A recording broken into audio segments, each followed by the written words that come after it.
Hi again then guys, and welcome to what is, for the moment at least, going to be the final episode of Import Nights. We've had a lot of great cars in this series. The JDM category is, as many of its fans know, a very strong one, in particular I would say with regard to value for money more than anything else. Of course they're fast, but so are plenty of other cars from other countries. For me, what makes them stand out is just how much performance you get for the price. Whereas with European cars, especially Germany, Italy, Britain, that kind of area, you're looking to spend a lot more for similar performance and oftentimes inferior performance, to be honest. But with Japan, you get a really good mix of everything. Generally, the weight is quite low, which is often due to the construction of the car. They're not necessarily as luxurious as European models, but the fact that they are lighter means that they don't need as much power, and that's pretty much always been the way with Japanese cars, especially in motorsport. They weren't necessarily the most powerful on the grid,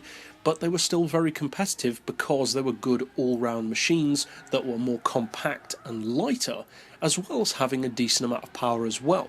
Now this particular vehicle is a car that I've held back. It's been requested a couple of times for obvious reasons, and no, I didn't forget about it. It's one of my favourite import cars, probably my second favourite I think overall. The Honda DC2 Integra I think would probably be, at least at the moment, my favourite JDM car, with this vehicle coming in second, and it is of course the FD shape Mazda RX-7. Now this particular version that I'm using to review the car is of course a specific model. It's what I consider to be the most attractive version because it's a full premium with the detailed interior.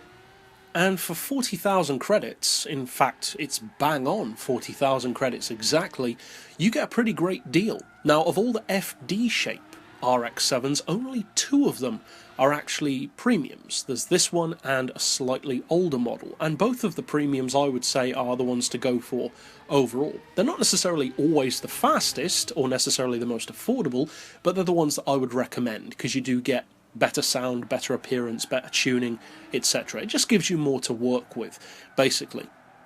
And the main reason, to be honest, why I held this car back for the end of the series is for the same reason why I've done a similar thing in other review series before. I like to open the series and close the series with a good vehicle, a popular one, a decent one at the very least, oftentimes a fantastic car, and I would say that the FD is a fantastic RX-7. It's a fantastic JDM car in general. I'm a big RX-7 fan of every generation. I think the FD is my favourite.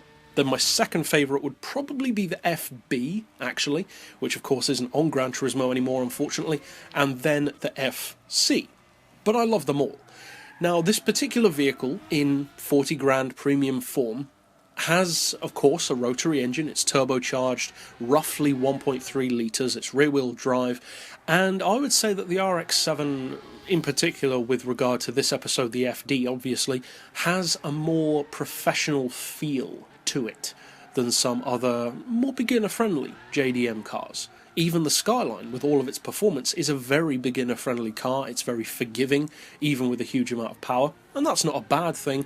I would just say that the RX-7 requires a little bit more finesse to drive at its limit. It's an extremely rapid car around the track, and one of the best things about the RX-7 as well is not only is it extremely fast for its engine capacity, which pretty much any rotary car has that advantage, but also it's fast for its power, because the top speed on this car is roughly the same as the R32, R34, R33 Skylines without NOS. You can get this RX-7 to do around 265, 270, just like those Skylines can. Now, obviously in draft or with NOS, the Skylines will be able to pull away, but overall, for a car with 686 horsepower fully tuned compared to the over 900 of the R33 and R34, that's very impressive. And one of the main reasons why the RX-7 is such a quick car is because of the way it's designed visually, and that goes for every generation of RX-7. It's one of the things that ties them all together. It's always been a pure sports car. There is no watered down RX-7. It is a sports car through and through, and then it just gets better from there. And as such, it's low, it's wide, it's lightweight, and it's focused. It doesn't really care as much about the practicality side of things as some other vehicles do. That being said, the RX-7 can be used, of course, as a daily driver, but it's much more of a specialised machine. Certainly with the rotary engine, that gives it that feel as well. Whereas the RX-7, of course, you have the compromise of the 2+2 arrangement with more trunk space, that kind of thing, whereas the RX-7 is, as I said, a much more focused vehicle. And around the track, that 686 horsepower translates, along with all of the other specs, of course, into incredibly good performance. Now, this premium car can be fitted with the flat floor, which, of course, makes it even quicker around the track, and in fully tuned form without that flat floor, the PP is still just under 600, and with the flat floor it goes even higher.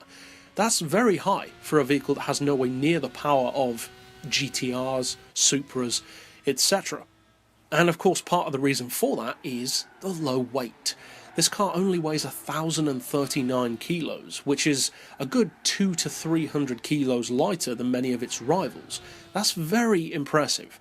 The horsepower per tonne is 660, which is in some cases beyond supercar level, and it has 481 pound-feet of torque, which isn't as much, of course, as something like a Supra, certainly nowhere near that, it's not even half as much, but for a rotary engine, which is more of a high-revving engine, which, like a VTEC, likes to be pushed hard, that's not surprising, and it's got enough torque to get the job done. It doesn't have a lot of weight to shift, and it has an engine which naturally, in a similar way to a superbike, for instance, likes to be kept in higher revs and allows you to flow from corner to corner without the engine kind of working against you.